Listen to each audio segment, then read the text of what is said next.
Hundreds of years ago the earth was flooded, a great flood. One that drowned away the evil of the world, burying it beneath a great sea. Or so the legends would have you believe. I've never been one to place faith in any deities. In this vast world, there are too many different accounts of creation.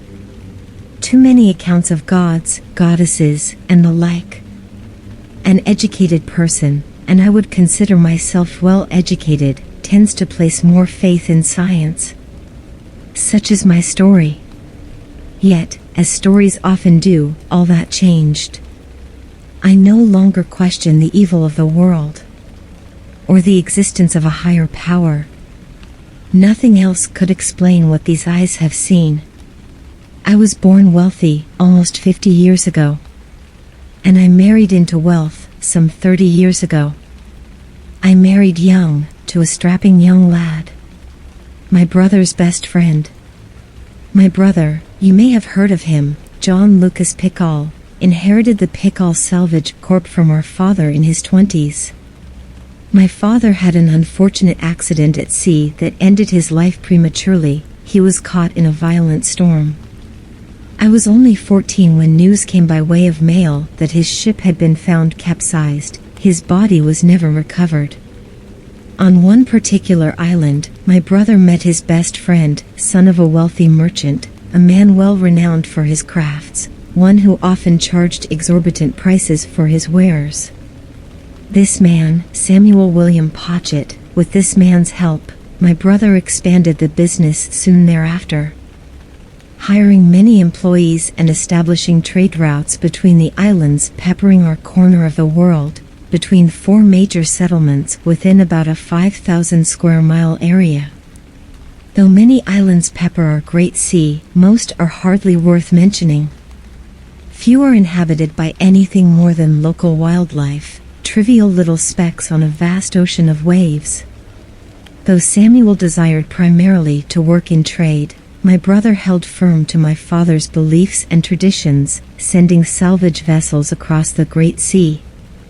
They scoured the depths of the sea for lost treasures of a world long gone, treasures from sunken vessels and failed expeditions. They charted maps of the islands as they explored and searched for any signs of the ancient world. On one peculiar day, they stumbled upon a man with a wild look in his eye. He had been stranded on a pitiful little island with a single wooden structure carved into the only tree the island had to offer. The little man, a dwarf is the proper term, was dressed in curious attire and spoke in riddles. He offered them a chart, I can remember the chart well, for a rather large sum. The chart, a loose parchment embroidered with purple and gold, was aged well beyond any relic that my brother had ever seen. Against Samuel's desires, he purchased the chart. The chart was not easy to decipher, though the dwarf offered to do so. However, as my brother lacked sufficient funds, he decided to do so himself. This decision, in retrospect, bought him more time amongst the living. Months passed before my brother was able to make heads or tails of the chart, written in strange hieroglyphs that I have never before, nor since, seen. A language that, by all means, was long dead to this world.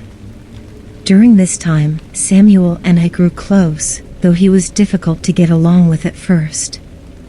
He had a way about him, a charming smile that set him apart, a confidence that exuded from his very being.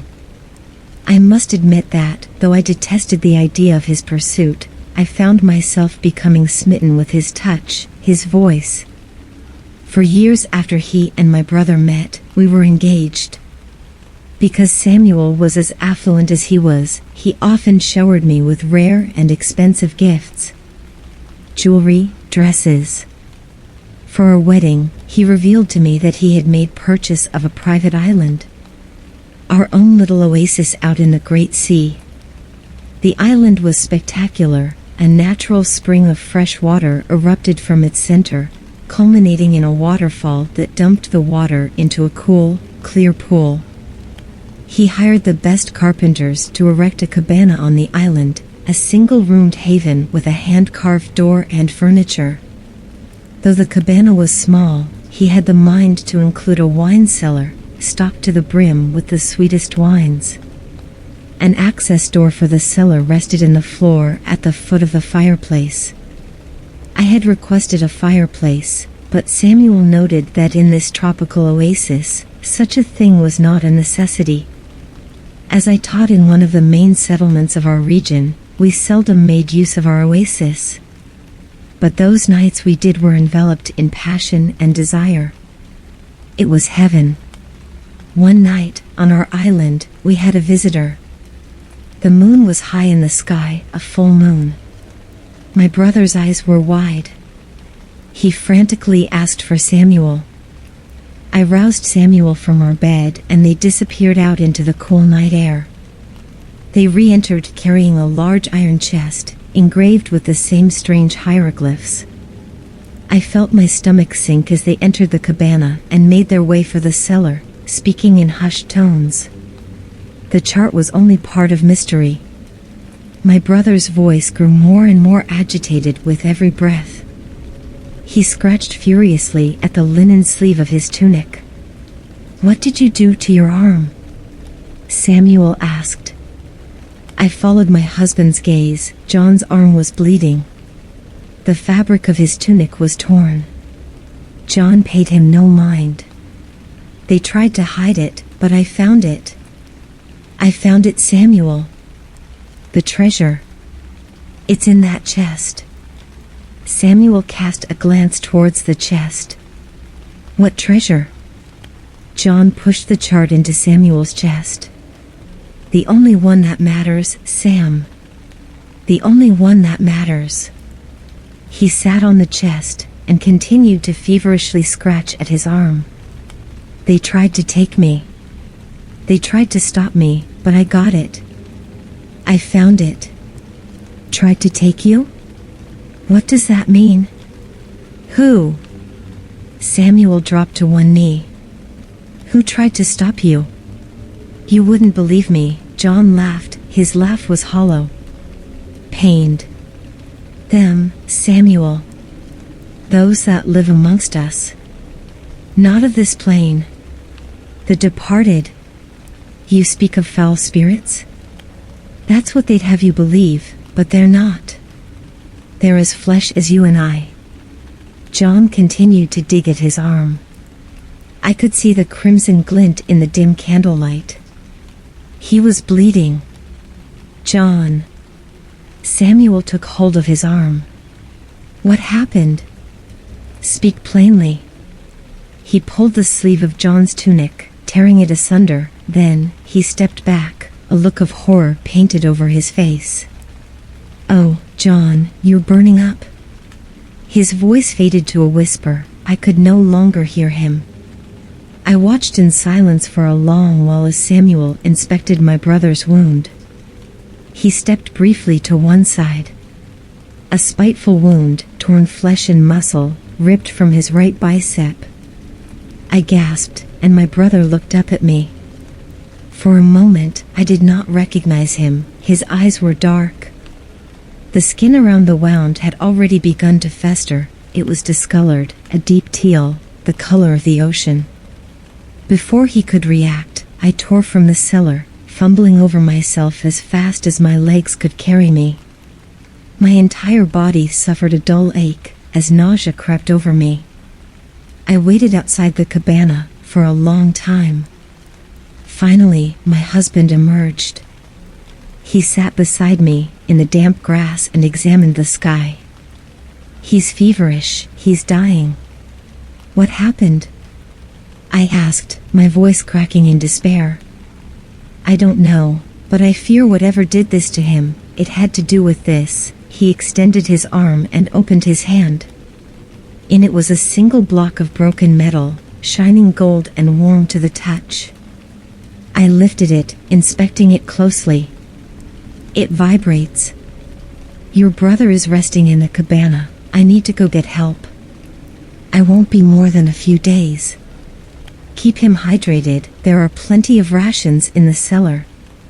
Samuel, you can't leave me. Samuel stood, enveloping me in his arms. "Oh, love, I will never leave you." He set sail that night, that cursed chart in his hands. He left the treasure, though I shudder to call it that, with me. I tucked it away into the chest in the cellar. The night was long. John tossed and turned, moaning an ungodly sound. I tried to keep him comfortable. I wiped the sweat from his brow. I kept him fed and hydrated. I changed his sheets and changed the bandages on his wound. For 3 days I did this each night. He grew worse. On the third night, I brushed my hand through his hair, speaking to him of our departed father. He moaned quietly. "Can you hear me, big brother?" I asked. But he did not answer. I pulled my hand from his head, and disgust filled my being. I had taken a good portion of his scalp with me. It clung to my palm. With a yelp, I jumped to my feet and made my way for the beach. I could not wash my hand in the fresh water. My mind reminded me, for I needed it to sustain us. I bathed myself in cool, salty sea water. The wound had since stopped bleeding. Instead, a thick black paste had begun to form around it. The smell was foul, so foul that, by the 5th night, I relegated myself to the gazebo my Samuel had erected on a small stone platform within the freshwater pond. I listened to the sound of the waterfall, lounged in an old wooden lounging chair we had picked up at the local market and, fretfully, found sleep. I awoke to a horrible ruckus, screams that sent chills down my spine. Screams that made the hair on my neck stand and my skin crawl. With each scream, I felt paralyzed. The muscles in my body almost refused to move. I was stricken with fear. But the screams were coming from inside my cabana. I inched towards it, walking at a snail's pace, and I pressed my ear to the door. Another blood-curdling scream pierced my very being. I stumbled back, falling flat on the deck, then silence. I waited for a while, a long while. I waited until I felt the rays of sunlight break the clouds and rest on my skin. Then I made my way to my feet, and I pressed gently on the cabana door. John wasn't on my bed, he wasn't even in the room. But the door to the cellar was ajar. I eased to the door, then down the stairs. John was hunkered next to the chest, his body convulsing in unnatural ways. The discoloration of his wound had infected the entirety of his being, and his body was devoid of hair. His hands picked through the dirt. I watched in horror, silently, as a small rodent scampered about his feet. He did not react. He didn't react when it curiously sniffed at the teal flesh of his leg. It was then that he screamed. The rodent squeaked, but did not run. It stared at my brother, its nose twitching and its tiny chest heaving. I watched my brother, with lightning speed, grasp the small creature tightly in his hands. He lifted it to his face and devoured it furiously. Like an echo of days past, I let out a gasp. And he turned to me, like those nights before, his eyes no longer clouded, but as black as the night sky, save his pupils, which shone red. I struggled to my feet, and he screamed. I froze in terror, my eyes locked on his. He began to inch towards me. I willed myself to run, but I could not.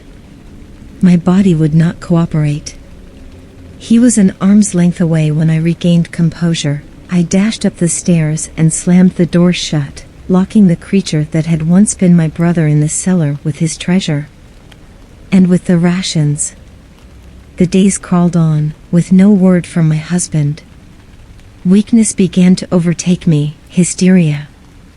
Without those rations, I would die, and as the hunger consumed me, I became painfully aware of it. I would have to venture into the cellar, if I was to survive to see my husband's return. I knew I was getting weaker. I could wait no longer, else I would lose the strength to carry myself. I found myself standing before the cellar door. I knelt, grasping the latch to the door, and, with all the courage I could muster, I pulled it free. It hardly made a sound, but isn't it strange, when you're trying to remain quiet, even the tiniest sound is like thunder? I half expected what used to be my brother to burst through the cellar door and devour me, as it had done that rodent. But it did not. I eased into the cellar, one step at a time. The stench seemed to have faded, or perhaps I had just grown accustomed to it.